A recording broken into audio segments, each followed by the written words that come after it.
Gloria a Dios. Gloria a Dios. Toda la oración y la alabanza es para Cristo nuestro Salvador. Amén. Entonces, si usted lo cree, gócese. Aleluya. Quiero darle la más cordial bienvenida y bendecir su vida el día de hoy. Para mí es un privilegio estar aquí. Tengo el gusto y el placer de dar, de dirigir el servicio de hoy y dar el devoción. Así que mi hermano, Dios nos continúe bendiciendo. Vamos a orar para entrar. Amado Dios, gracias te damos, Padre de la gloria, por tu infinito amor, por tu misericordia, Señor. Sabemos que nos ama de tal manera que diste todo, Señor, por nosotros, incluso de dar a tu Hijo unigénito, para que todo aquel que cree en Él no se pierda, más tenga vida eterna. Padre, gracias te damos, Señor, por eso. Yo te pido que a través de la oración, a través de la alabanza y a través de la disposición, Señor, de tu palabra, Padre de la gloria, seamos edificados por tu Santo Espíritu, Señor.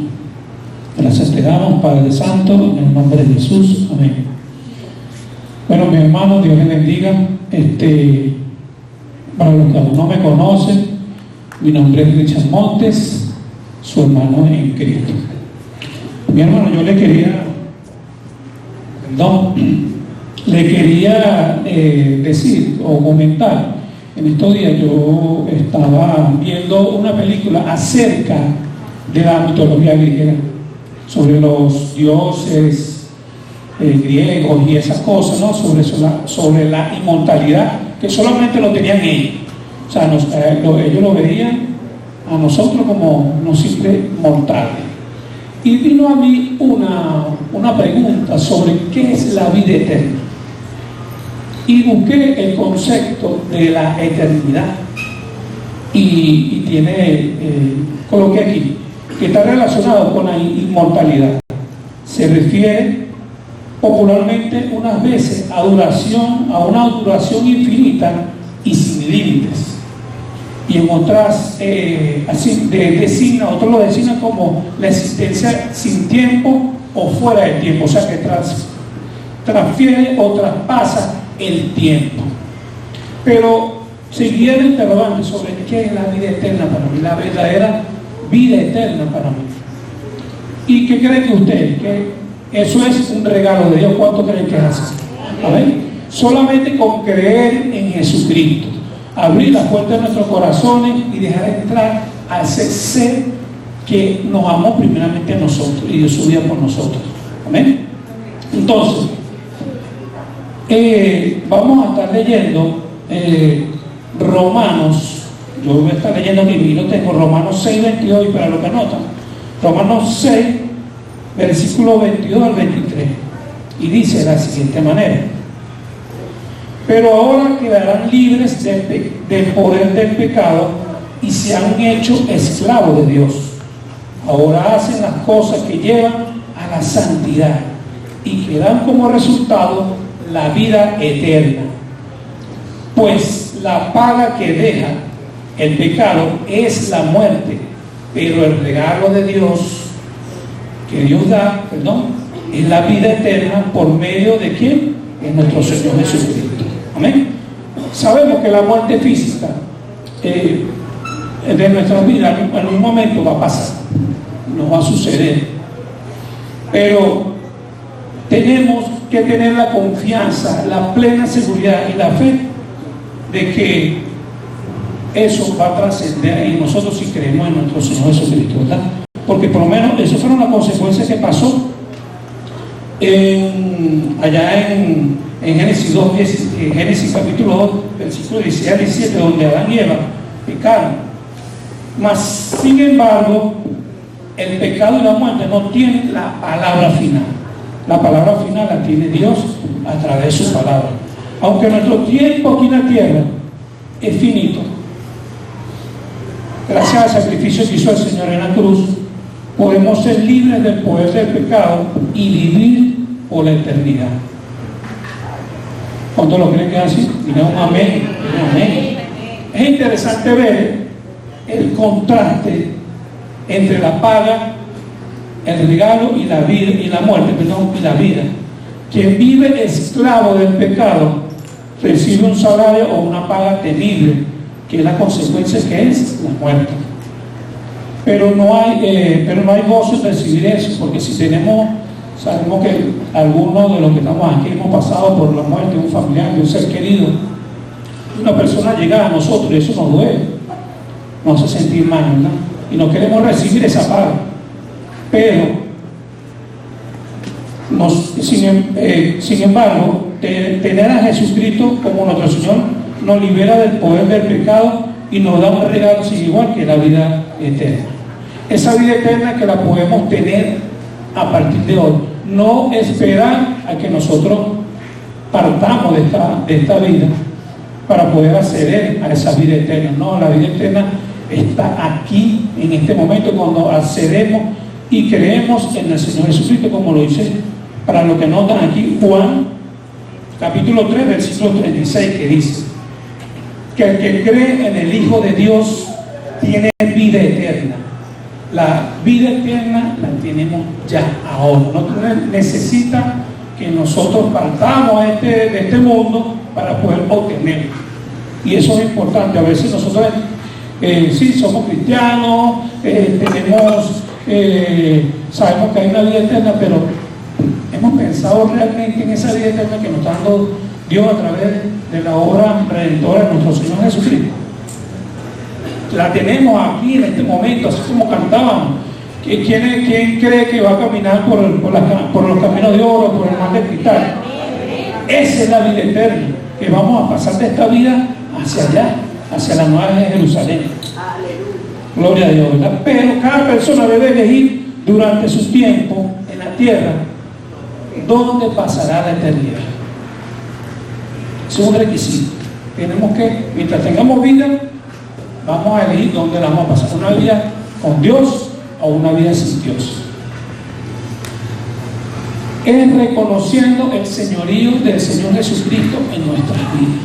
Reconocer que Él es la única persona que nos puede dar esa vida eterna. Hay muchas religiones, muchas personas que profesan religiones, muchas personas que murieron, implantaron una religión, y esas personas no te pueden dar la vida eterna que nos puede dar nuestro Señor Jesucristo. Amén. Entonces, esa vida eterna nos va a dar gozo, nos va a dar paz, nos va a dar esperanza de que sí podemos trascender a esa vida que Dios quiere y como lo dice en su palabra. Ahora, Jesús vino a la tierra ¿para qué? Para darnos esa vida, pero la condición que hay es creer en Él, confesar con nuestro corazón, confesar con nuestra boca y creer con nuestro corazón que eso es cierto, que eso es una verdad. Y entonces yo quiero leer, para también anoten allí Juan 6:40, para ir terminando, y quiero leer de la siguiente manera: pues la voluntad de mi Padre es que todos los que vean a su Hijo y crean en Él tengan vida eterna, y yo lo resucitaré en el día final. ¿Cuánto dicen gloria a Dios por eso? A pesar que nosotros hayamos partido de este mundo, pero si creemos en Él, Él nos va a resucitar en ese día que está diciendo aquí, que es una gran bendición. Bueno, yo les invito, mi hermano, que pongamos nuestra atención y nuestra mirada en aquel que nos dio la vida eterna a través de su sacrificio en la cruz del Calvario. Amén. Bueno, vamos a orar para continuar. Amado Dios, gracias te damos por la oportunidad que tú nos das nuevamente, Señor, de reconocerte como nuestro único y suficiente Salvador, por el perdón de los pecados, Señor, y también por darnos el privilegio de la vida eterna. Señor, a los que creemos en ti, así como lo dice tu palabra, Señor, de todo corazón, y podemos abrir las puertas de nuestro corazón, tú vas, Señor, a entrar a nuestras vidas, y vas a estar con nosotros, y vas a estar con cada uno de nosotros hasta el fin de nuestras vidas, para tu gloria y para tu honra. Por eso te damos gracias en el poderoso nombre de Jesús. Amén. Gálatas capítulo 3, donde hablamos, hasta dónde quedamos la semana pasada, el domingo pasado. ¿Dónde quedó el pastor Bené? ¿Cuál? 17, ¿quién más? 18. Bien, siempre recordemos al llegar a la casa repasar un poco y leer. Mire, siempre hago énfasis, hay que leer la palabra de Dios. Gálatas capítulo 3, vamos a hablar hoy desde el versículo 19 y hasta el versículo 22. No me va a dar el tiempo para ir un poco más allá. Señor, damos gracias en esta mañana por cada persona, por los que están, Señor, y por los que por algunas razones no han podido estar, por los que no han venido, Señor, por los que tú has permitido, Señor, que puedan, Señor, de alguna manera conocer. Te agradecemos por ello, Señor.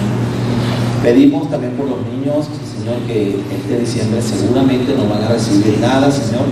También por los hogares venezolanos que nos van a tener algo para, digamos, en sus mesas, como algo navideño para compartir entre ellos. También por las miles de familias venezolanas, Señor, que hoy tienen a alguien fuera del país. También por aquellos venezolanos que están en situaciones de calle, Señor, en otros países, que emigraron, Señor, con quizás un sueño, una esperanza, una visión, Señor, y hoy por distintas razones se ha visto opacado, Señor. Pedimos que tú puedas traer paz, Señor, y tranquilidad, que tú puedas glorificarte en cada vida, Señor, y que ante todas las cosas, Señor, tu Espíritu estar con nuestras vidas, para que podamos también compartir, como dice tu palabra, con el que padece necesidad, Señor. Que no nos hagamos indolentes, Señor, ni oídos sordos ante las situaciones, ni tampoco ciegos, Señor, ante una realidad que muchas personas, Señor, que conocemos están viviendo en este momento. Que podamos tener un espíritu, Señor, de dadivosidad, un espíritu para poder compartir con cada uno, Señor. En el nombre de Jesús, amén y amén. Gálatas capítulo 3, versículo 19 dice, básicamente Pablo acá inicia esta sesión en este versículo 19, porque en el 18 cierra hablando de la herencia, aclarando que la herencia no es por la ley, ¿verdad? Sino que la herencia es por la promesa, ¿verdad? La promesa que Dios le concedió a Abraham, o digamos que Dios le concedió, ¿sí?, a Abraham una promesa. Y en este versículo 19, Pablo inicia haciendo una pregunta. Entonces, ¿sí?, algo así como cuando uno está diciendo, pero entonces, ¿y para qué es esto? No hay arepas. ¿Y para qué traje la harina? ¿Para qué es entonces? Entonces Pablo dice algo así como, entonces, ¿para qué sirve la ley? ¿Cierto? Así inicia Pablo este versículo haciendo una pregunta, primero recordando con un entonces, algo así como cuando usted hace un cierto reclamo, ¿para qué sirve la ley? Y luego él responde, fue añadida a causa de las transgresiones. Entonces podemos entender que la ley es una añadidura a causa de las faltas o de las transgresiones. ¿Hasta cuándo? Hasta que viniese la simiente a quien fue hecha la promesa. Simiente de la cual se nos habla por primera vez Génesis capítulo 3, versículo 15, donde Dios dice que nacería alguien, ¿verdad?, que sería de la simiente de la mujer y que pisaría la cabeza de la serpiente, y la serpiente solo podría herir su talón, cuando habla allí del calcañar. Ello quiere decir entonces que la ley fue añadida a causa de las transgresiones hasta que apareciera la simiente a quien fue hecha la promesa. Y dice, y fue ordenada por medio de ángeles en manos de un mediador. Esa ley que vino directamente de Dios y fue dada a través de ángeles, nos dice el Nuevo Testamento, fue dada a Moisés, quien en ese caso fue el mediador entre esa ley que se estaba dando y el pueblo. Moisés la recibió de manos de Dios o a través de ángeles y fue luego dada directamente al pueblo diciendo, esta es la ley, estos son los estatutos y esto es lo que Dios quiere para cada uno.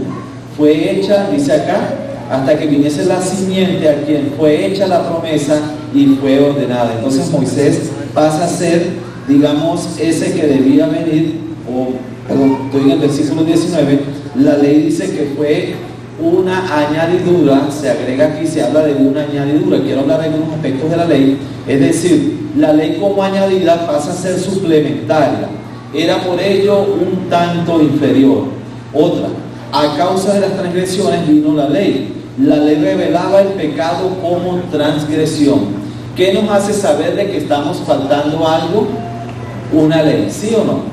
Cuando existe una ley, inmediatamente usted se da cuenta de que está faltando a algo.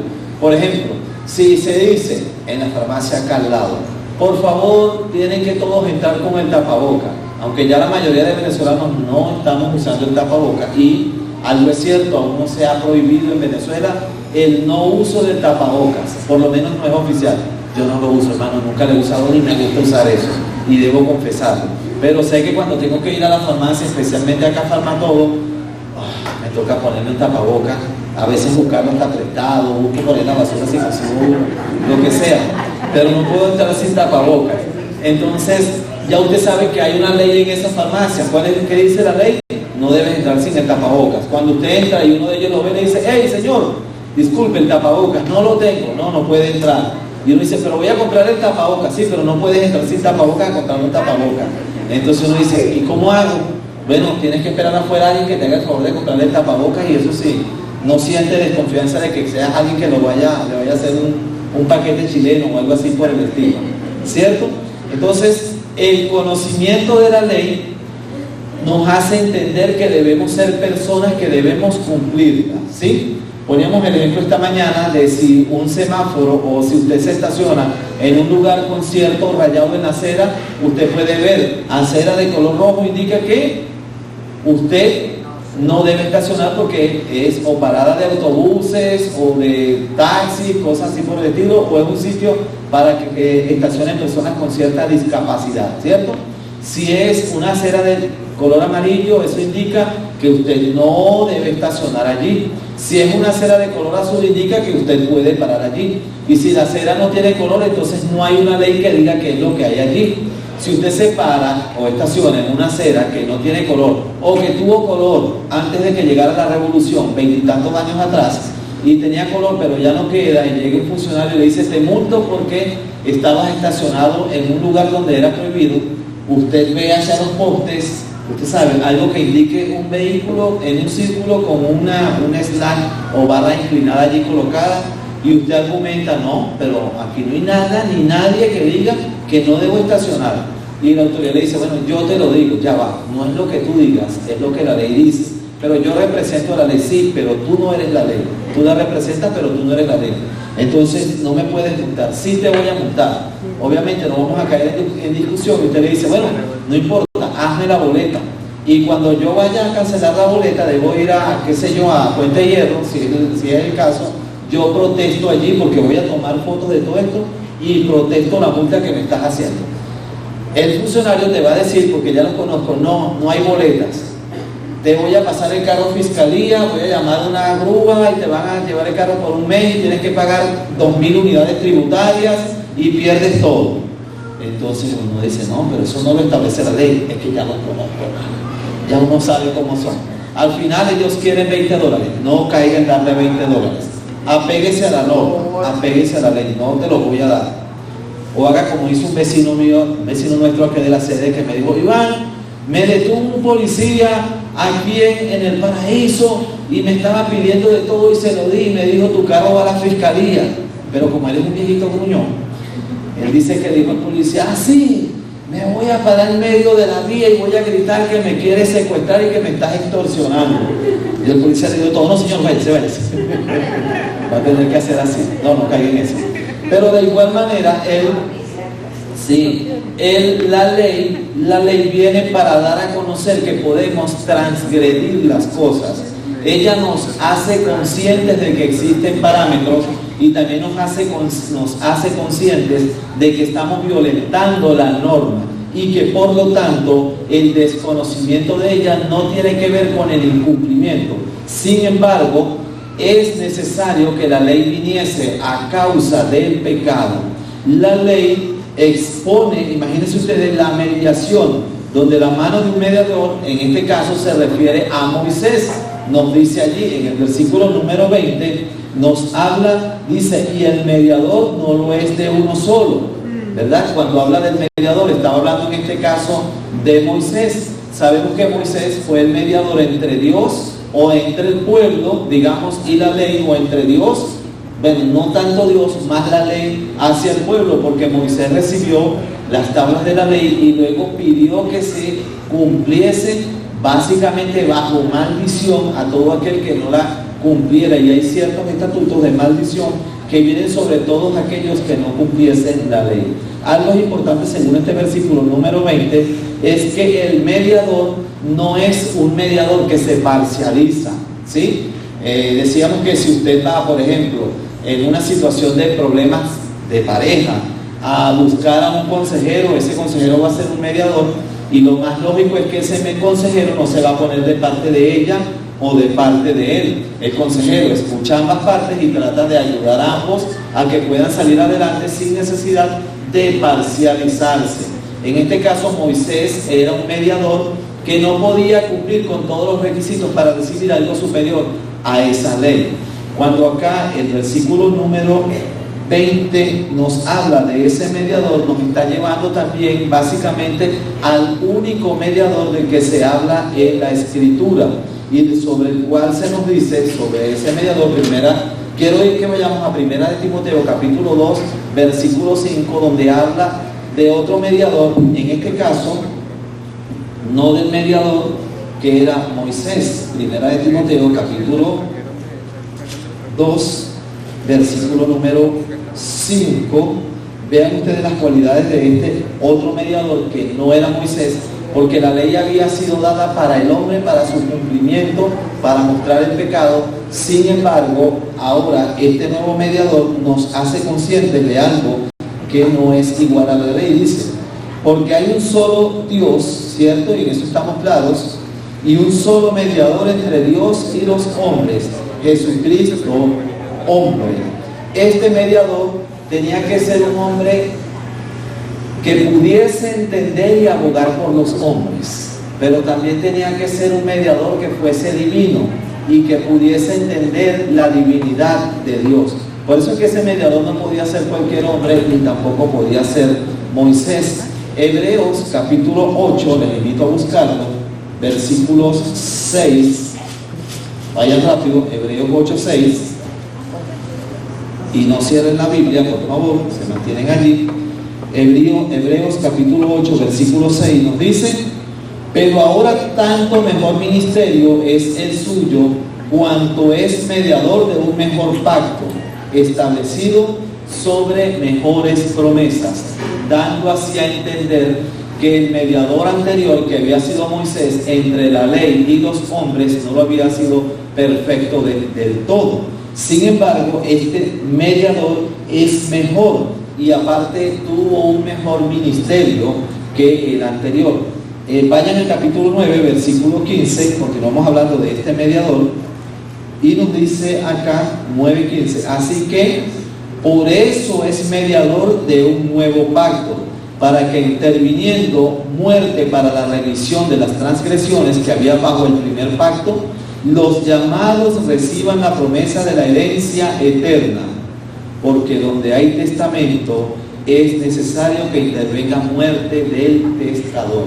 Acá nos está diciendo que ese mediador tenía que ser superior a todos, es decir, está hablando prácticamente de Jesucristo, y ese mediador iba a recibir una herencia, un testamento, pero la única manera de que esa herencia pudiese alcanzar a todos nosotros era que él, que recibía el testamento, muriese para que nosotros pudiésemos recibir las promesas y las bendiciones, y también que ese mediador que iba a ser entre Dios y los hombres debía morir para que nosotros pudiésemos recibir las bendiciones que Dios tenía preparado para nosotros. Hebreos capítulo 7, versículo 22 nos dice, por tanto Jesús es hecho que, ¿saben que nunca es recomendable ser fiador?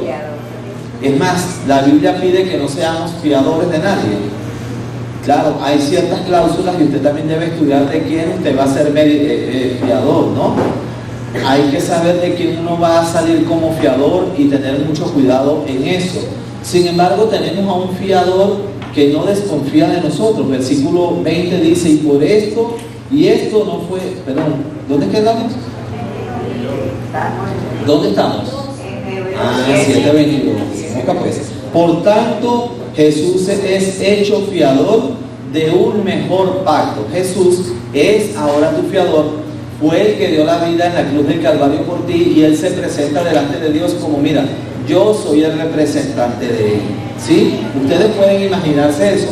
Es por eso que Jesús es nuestro abogado, porque Él hace defensa delante de Dios de las transgresiones nuestras. Él dice, sí, Él pecó, Iván falló. ¿Cómo que no? Claro, estamos conscientes de que sí falló, pero hay algo, que yo lo justifico a Él. ¿Cómo lo justificas tú a Él? Bueno, es sencillo. Yo conozco sus debilidades y todo, y yo di mi vida en la cruz del Calvario por Él.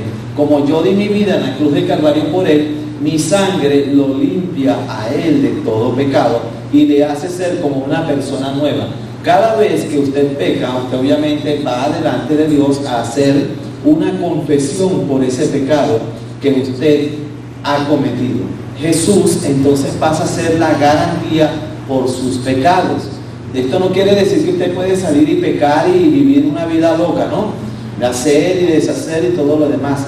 Tiene que ver con el hecho de tener la conciencia de que usted ha sido justificado por Dios, no para continuar sirviendo al pecado, sino ahora sirve a Dios. Pero si por alguna causa usted peca o falla, usted tiene a alguien que lo representa delante de Dios. Porque, ojo, somos seres humanos. Somos imperfectos, y el hecho de ser imperfecto no es una justificación para salir y deshacer y cometer cualquier tipo de cosas que queramos hacer. No, hay la conciencia de que somos humanos, pero también hay la conciencia de que debemos vivir vidas para Dios, ¿saben? Ya no nos pertenecemos a nosotros mismos, ahora le pertenecemos al Dios Todopoderoso, y el mediador, que es Jesús, va a ser un mediador entre Dios y los hombres. ¿Por qué? Porque Dios es uno. Versículo 21 dice, luego la ley, nuevamente inicia con una pregunta, luego, ¿la ley es contraria a las promesas de Dios? ¿Qué opina usted? En ninguna manera. La ley no es contraria a las promesas de Dios. La ley vino como un ayo. ¿Saben lo que es un ayo? Un tutor, alguien que te guía, te va guiando, como cuando usted contrata a una persona para que enseñe a su niño, o como cuando usted está en la universidad y está en el proceso de tesis y le ponen un tutor, y usted cada cosa que hace se la envía al tutor, y el tutor revisa y le dice, no, eso no va tampoco, eso no está bien redactado, las mayúsculas no están puestas, estás omitiendo signos de puntuación, mejora eso. Ay, tutor, pero estoy cansado. Sí, pero tienes que hacerlo bien. En este caso, eso era la ley para nosotros, un tutor, alguien que nos iba a llevar directamente hacia Cristo. Por eso dice acá, en ninguna manera, versículo 21, porque si la ley dada pudiese vivificar, es decir, si la ley que se dio pudiera dar vida, entonces la justicia, que es obviamente en Cristo Jesús, imagínense ustedes, fuera verdaderamente por la ley. ¿Es la justicia de Dios a través de la ley? En ninguna manera, dice Pablo. La justicia de Dios es a través de Jesucristo, y no por el cumplimiento de la ley o por el hacer lo que la ley nos está estableciendo. Ello quiere decir entonces que es importante que nosotros podamos entender que la ley vino con un fin. ¿Cuál es el fin? Romanos capítulo 3, versículo 9 hasta el 20. Vamos rápidamente. ¿Lo tienen? Romanos 3, versículo 9 al 20. Para mí, la epístola del apóstol Pablo a los Gálatas es muy similar a la carta a los romanos. Muy, pero muy similar. Vean lo que nos dice aquí. Versos 9 hasta el 20. Inicia Pablo nuevamente con una pregunta. ¿Qué pues? ¿Somos mejores que ellos? Refiriéndose a los judíos. En ninguna manera. Pues ya hemos acusado a judíos y a gentiles que todos están bajo pecado. Judíos, una raza. Gentiles, todos los demás. Los judíos tenían un concepto: somos superiores a todos los que no son judíos. Y los que no eran judíos se llamaban o se conocen como gentiles. Entonces dice aquí, versículo 10, como está escrito: no hay justo ni aun uno. ¿Hay alguien aquí que sea justo? Bueno, si hay alguien que se llame justo, lo entiendo. Bueno, mi nombre es justo, hermano, perdone que me llame así. No. Pero hay alguien que sea justo. Hay gente que siempre dice, no, yo soy un hombre muy justo, vale. No eres justo. Eres justo en tu propia justicia, ¿sí? Si usted se mide conforme a sí mismo, usted se va a hallar una persona justa. Eso es obvio. No, yo estoy viendo cómo actúa aquel, pero yo me mido por mí mismo y yo soy mejor que él. Claro, mídase usted, pero pídale a otra persona fuera de su entorno que lo mida. Mídeme, no, mira, tú eres mentiroso. ¿Cómo? Si tú dices que vas a llegar a las 8, aparecer a las 8:15. Eso es mentira. No, pero eso no es malo. Por cultura los venezolanos somos así. Sí, pero está mal que hagas eso. Si tú dices 1 hora y llegas 5 minutos después, mira, tú estás faltando, tú no eres una persona justa. Tú tienes que cancelar los sueldos el día sábado, pero entonces tú le dices a la gente que le vas a pagar el miércoles. Eso está mal. Un ejemplo, cosas como ese tipo de cosas, ¿no? Te hacen que no sea justo. Y aquí dice, verso 10, no hay justo ni aun uno. No lo hay. ¿Lo digo yo? No, lo dice la palabra de Dios. Verso 11, no hay quien entienda. ¿Pero por qué? No hay quien busque a Dios. Verso 12, todos se desviaron, a una se hicieron inútiles. No hay quien haga lo bueno, no hay ni siquiera uno. ¿Usted entiende esto? Es increíble, no hay ni siquiera uno. Fue a 200.000 millones que llegamos los habitantes del mundo hace un mes atrás. ¿Alguien sabe las estadísticas? Se cumplía el nacimiento, no recuerdo si eran 200.000 o no sé cuántos millones de habitantes con el nacimiento de un niño en México. Llegamos a la cifra de no sé cuántos mil millones de habitantes en todo el mundo. Bueno, no hay ni aún uno. Si alguien leyó la noticia y está claro, sería bueno que me ayudara ahora a recordarlo. Eso fue hace menos de un mes que se cumplió la estadística de cuántas personas vivían en el mundo según ellos, ¿no? Ahora dice, todos, verso 12, todos se desviaron, a una se hicieron inútiles. No hay quien haga lo bueno, no hay ni siquiera uno. Versículo 13, sepulcro abierto es su garganta. ¿Sabe a lo que huele un sepulcro abierto? Imagínense. Hace poco estuve en un lugar, en una funeraria, y llegó una carroza con un cadáver. Hermano, todos los de la funeraria, menos ellos, nos salimos. Era impresionante el hedor que había en ese lugar. Y entonces acá dice la escritura, sepulcro abierto es su garganta. Cuide su aliento. Con su lengua engañan, aunque aquí no habla del aliento, con su lengua engañan. Veneno de áspides hay debajo de sus labios. Su boca está llena de maldición y de amargura. Sus pies se apresuran para derramar sangre. Quebranto y desventura hay en sus caminos, y no conocieron camino de paz. No hay temor de Dios delante de sus ojos. Pero sabemos que todo lo que la ley dice, lo dice a los que están bajo la ley, para que toda boca se cierre y todo el mundo quede bajo el juicio de Dios, ya que por las obras de la ley ningún ser humano será justificado delante de él, porque por medio de la ley es... ¿Cómo conoces el pecado? A través de la ley. Si la ley dijera, por ejemplo, tener 10 hombres o 10 esposos no es pecado, bueno, chévere, la ley no dice, yo puedo hacer todo eso, pero como la ley lo dice, de que solamente debes tener una sola esposa, una sola, a tu mujer, obviamente a tu esposa, no puedes tener, o a tu esposo, no puedes tener otra. Ello te hace entender de que es pecado. Jesús hizo algo. La ley dice que si vas y te acuestas con otra mujer, entonces eres un adúltero. Pero Jesús dice, más yo digo esto, si la ves, o si lo ves, porque también las mujeres ven, la realidad, y sientes en tu corazón algún mal pensamiento, te suben algunas cosas entonces ya eres adúltero. Bueno, en la gracia, verla y codiciarla, o verlo y codiciarlo, te hace adúltero. En la ley te hacía adúltero solamente estando en el lugar de, ¿cierto?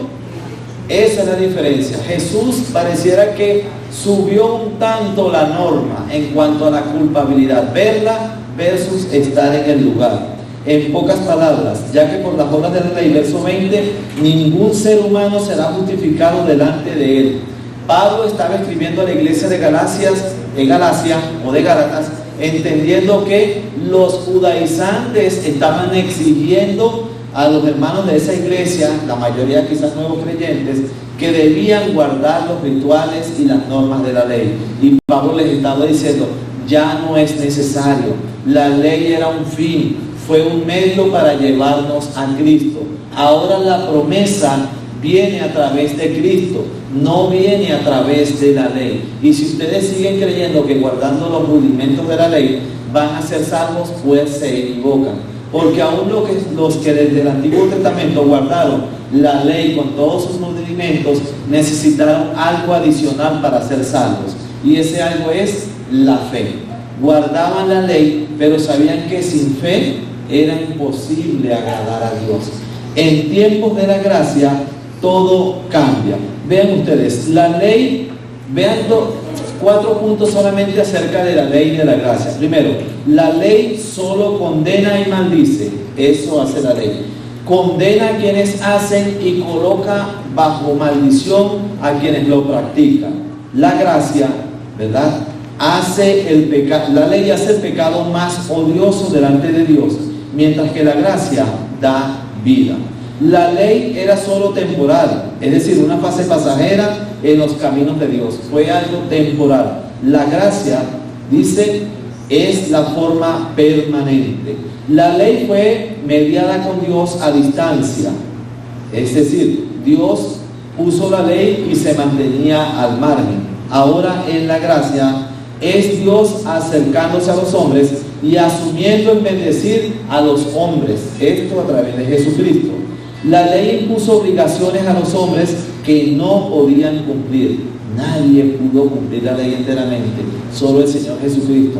Y aún así, cuando estaba en el templo, fustigó a los judíos, a los fariseos y escribas, porque les dijo, ustedes han cerrado el camino a la salvación de los hombres. Es más, ustedes han puesto sobre ellos carga que ni siquiera ustedes pueden mover con un dedo. Si ustedes anotasen, en pocas palabras, todo lo que ustedes han añadido a la ley y lo anotasen, ustedes no pudiesen levantar ese papel porque no tienen la capacidad de poder hacerlo. Mientras que en la gracia todo lo lleva a cabo el mismo Dios. El hombre no podía cumplir la ley.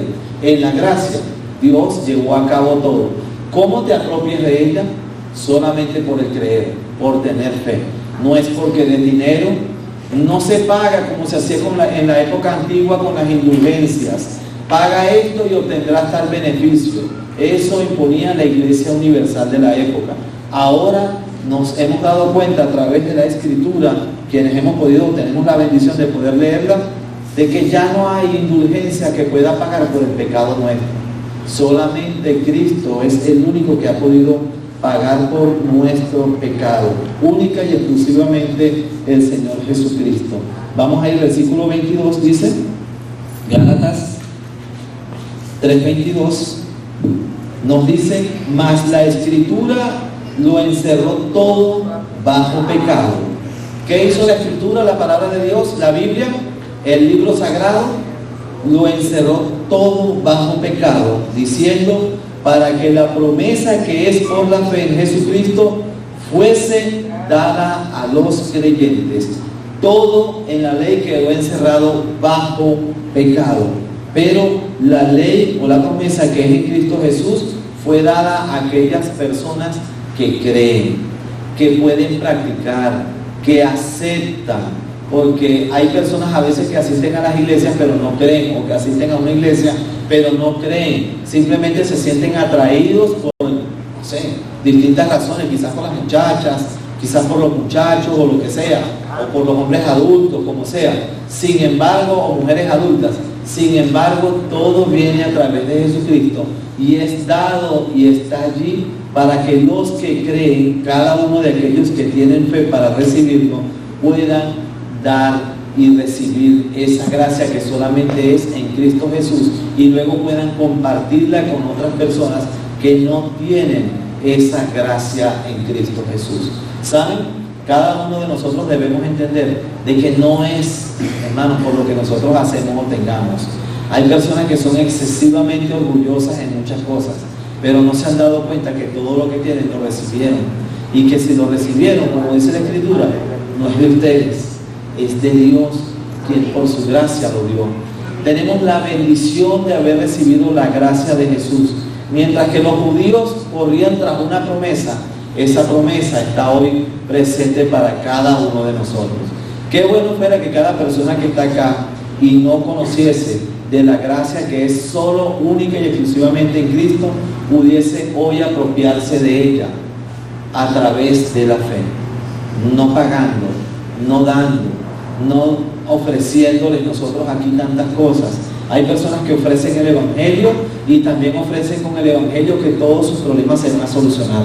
Pues no, la única diferencia que hay es que cuando usted acepta a Jesús, ya hay una persona que le puede ayudar a solucionar problemas. Pero no quiere decir que usted sale de aquí con todos los problemas resueltos. Los problemas van a seguir estando. La diferencia es que hay alguien en quien usted coloca su fe y usted dice, Él me va a ayudar a salir de él. Él va a proveer lo que yo necesito. ¿Por qué? Porque he colocado toda mi fe y esperanza en Jesús. 5 minutos para la hora. Señor, te damos gracias. Gracias, Señor, por tu divino Espíritu Santo. Gracias, Señor, por aquellos hermanos que hoy están acá, Señor, y tomaron una decisión firme en seguirte a ti, Señor, entendiendo que no es por obras la salvación, sino solamente es por mérito propio, Señor, que es tuyo, Señor. Que con guardar la ley jamás seremos salvos si no vivimos en la gracia tuya y ponemos toda nuestra fe y confianza solamente en ti, Señor. Fuiste tú, Jesús, quien dio su vida en la cruz del Calvario por mí, Señor. Nada puedo yo hacer para ser salvo, sino confiar en ti, Señor. Ayúdanos, Señor, a poder entender estas verdades divinas, revelarlas en tu palabra, Señor. Que podamos leerlas, Señor, y continuar estudiando y aprendiendo y creciendo en ti, Señor. No creyendo en lo que otros dicen o enseñan, Señor, sino en lo que tu palabra, Señor, dice y trae a cada uno de nosotros, Señor. Ayuda a cada hermano a poder crecer en tu gracia, Señor, a poder continuar adelante, Dios mío. Pido también para que la paz, tu paz, Señor, pueda estar en cada uno de nosotros en estos días decembrinos, Señor.